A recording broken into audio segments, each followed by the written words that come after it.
think you need to get started buying properties.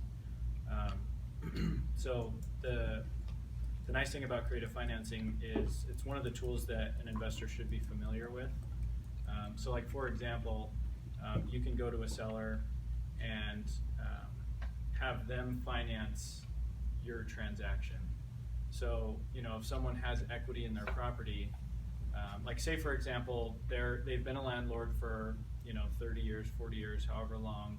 They're accustomed to getting checks in the mail every single month, but they don't want to sell the property and they also don't want to continue to be a landlord. So a lot of times you can approach these types of real estate owners and let them know that there is a, you know, creative alternative to selling the property. So then, you know, basically you agree on terms and on price, and essentially they become the bank for you. So, you know, one of the things that I do when I'm meeting with the seller is I ask them, you know, what are your plans with this money? You know, are you just going to put it in your bank account? Are you, you know, going to pay off college debt? Like, what are you going to do? Because then that helps me create, you know, a framework of what's going to be the best deal for this seller. And by using creative financing, a lot of times you can actually pay more for a property. And I'll explain, you know, a scenario where we did that in a little bit. But, you know, basically, you know, you work on the terms with the seller. So, you know, for example, you say, you know, well, I'll buy the property for $100,000 and I'll pay you 5% interest.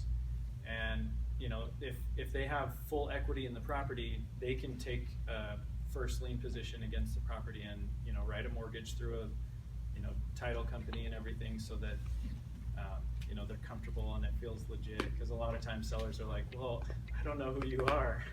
So if you have an attorney write the mortgage, it makes them feel a little bit more comfortable. Because then they can still get that money every single month. And, you know, by doing that, it, you know, they still have equity in the property, so they're transferring that to you, but then it gives you the opportunity to get into the real estate with low money down. So if they don't have, you know, that much equity in the property, but say they have 50% equity in the property, what you can do is you can have them seller finance your down payment and then get financing through a bank. So a lot of banks will lend, you know, 75 or 80%, and then you can have the seller take a second mortgage on the property for the remaining 20 or 25%. So again, you're getting into a property with none of your own money initially.